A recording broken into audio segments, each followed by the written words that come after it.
ہمارے گاؤں کے 3 اطراف مہاجرین کے کیمپ تھے۔ ہم نے آنکھوں کے سامنے ان کو یہ بیابان آباد کرتے دیکھا۔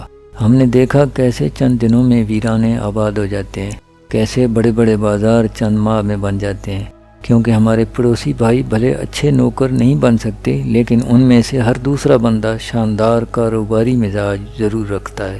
پھر انہی آنکھوں کے سامنے ہم نے ان کیمپوں کو اپنا سامان سمیٹ کر واپس وطن جانے کی تیاریاں کرتے دیکھا۔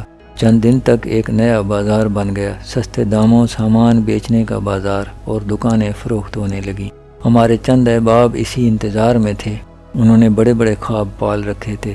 ایک دن یہ چلتی دکانیں ان کے لیے رہ جائیں گی، ان کے تو وارے نیارے ہو جائیں گے۔ لیکن ہم نے یہی بازار پھر ویران ہوتے بھی دیکھ لیے، کیونکہ ان جانے والوں نے اپنی دکانیں تو ضرور فروخت کیں، لیکن خریدنے والے ان کا وہ کاروباری مزاج نہیں خرید پائے۔ عرب آج سارے امریکیوں اور یورپین لوگوں کو ملک بدر کر دیں تو ان کی آئل انڈسٹری بیٹھ جائے گی۔ ہند و پاک کے لوگوں کو نکال دیں تو ان کی کنسٹرکشن سے لے کر سارے بڑے اداروں کی انتظامی صلاحیت ختم ہو جائے گی۔ عرب کو شیخ یا بدو نہیں، یہی تارکین وطن چلا رہے ہیں۔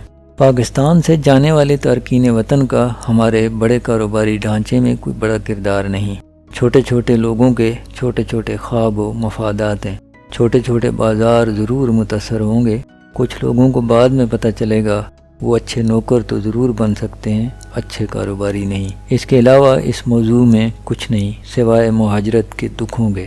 یہ دکھ اندرون ملک رزق کی تلاش میں یہاں سے وہاں جاتے گھرانوں میں بھی اتنا ہی ہے، بس ان کی تصاویر وائرل نہیں ہوتی۔